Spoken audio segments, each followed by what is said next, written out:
Jocelyn. Hi, Jenny. We were just talking earlier, and we've decided to split this video into two because we were talking about the program that you were running around phonics in January for us in Perth. But I'm really interested to hear about the second day, which is about when reading doesn't happen. And we'd been talking about earlier some myths around reading instruction. Do you want to have a chat to me about that? Yeah, absolutely. So one of my other not favourite things that I hear is when people say things like, oh, but we don't really know how children learn how to read. And I saw this on that ABC Four Corners program the other day, and that poor, soon-to-be graduate teacher saying, well, I think we don't know. And no, we do know. We know exactly how children learn to read. And, of course, there's more to learn as the science continues to do its work, but we know how it works. And the other thing that ties really closely with that is that different children learn to read differently. And therefore, we need to have lots of different approaches to cater to them all. And no, in short, it's actually not true. So while different children will progress at different rates, that's true.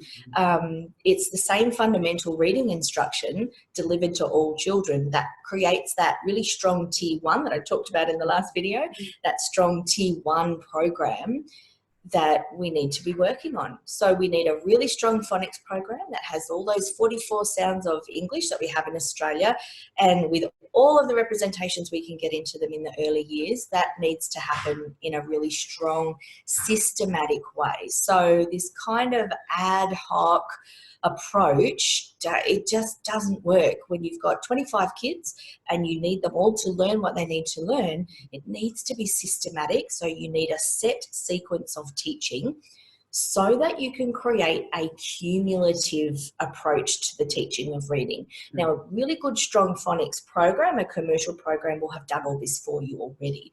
But not everyone has the benefit of that. In some schools, it's a teacher choose what you do in your classroom situation. And some schools are on that journey around, we want to get into this more, but we don't quite know where to go or what program to use. So we need that program to be cumulative so that we're never asking children to read things that they don't know yet. Yeah. We also know that linking that instruction to decodable texts that are sensitive to children's phonics knowledge is really, really important. I realised that for me, even though I have always understood the need for a systematic phonics approach and a systematic cumulative approach to reading, that I would teach that over here, and then we would read something different over here, and my kids struggled. And yeah, absolutely. They were two separate things. So even if you've got a really good phonics program, a really good reading instruction, they may in fact be working in opposition to each other. Absolutely. And if I can, Jenny, just share my screen with you for a second. I want to share a graphic with you that comes from, can you see that? I can't just yet. Oh, no, let me share properly. I don't think I've done that right. There we go. How's that? Oh, there we are. Okay. So this has been put together by the beautiful Nancy Young from Canada. You can check out her website. It's on, should be there on the screen somewhere. If it's not, just Google it, Nancy Young. And what Nancy's done is really unpacked the evidence and the numbers around who needs what kind of instruction.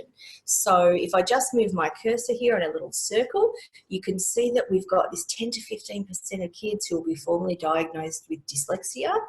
But we've also got this other big bunch of kids who need strong systematic instruction as well.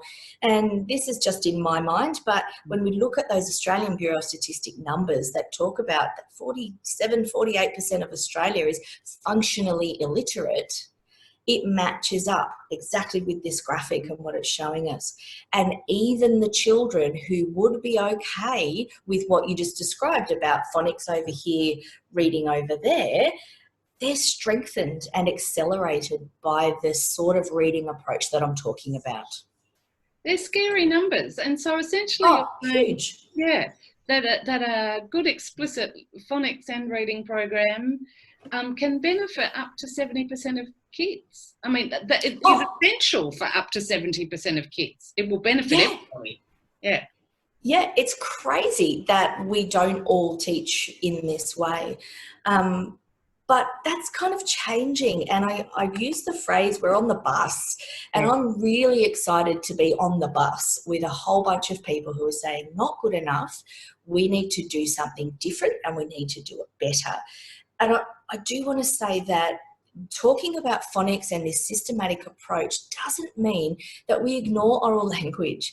It doesn't mean we don't engage children with really good quality, rich literature, because that's supported by evidence to have that as a part of our program. So on the day that we talk about, on both of those days, on the 16th and 17th, while I'm not going to be addressing necessarily this part of the reading rope, which I'm sure many people watching will be familiar with, know that that is also an essential component of a good, strong reading program.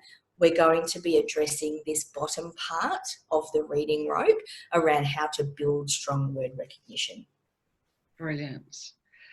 I'm really looking forward to the program because, as I said in the last video, I love the way that you are able to take the research, like that fabulous reading rope research and the research around, good phonics and good reading instruction, meld it all together and give us something that we can walk away with that we can do tomorrow, which is why we've made it in January. So if people are doing their planning, they can start the year exactly the way that they want to continue. They're not having to do anything halfway through. Yeah, absolutely. And you and I are both familiar, Jenny, with that research that talks about if you go to a PL, but then you don't implement what you've learned, it's an absolute waste of time. Yeah. And we're not interested in wasting anybody's money. No. So this really will strengthen the knowledge and skills of the absolute beginner and also those who already have an approach or a program in their school.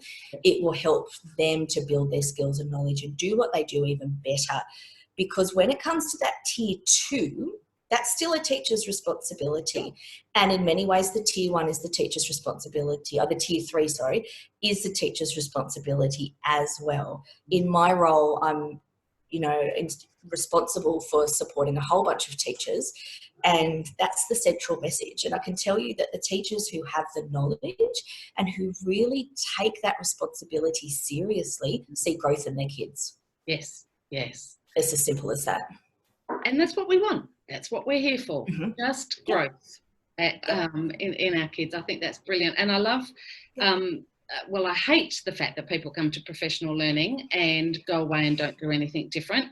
So I'm really pleased that some of the people who've already registered are coming in school groups in 2s and 3s. So that's brilliant. They'll be able to go back to their school together and put it into place. Jocelyn, thank you so much for your time. I'm looking forward to continuing to chat with you. We might do this again, I think. I think so. That'll be fun. And as I said, if you're looking to book for any of these workshops, beamconsulting.com.au, any of the upcoming workshops are mentioned there, and you can just book online. All the details. And I've also got, sorry, Jenny. I've also got links to the 2 workshops on my website, jocelynseamereducation.com, and it's just the first page called Professional Development.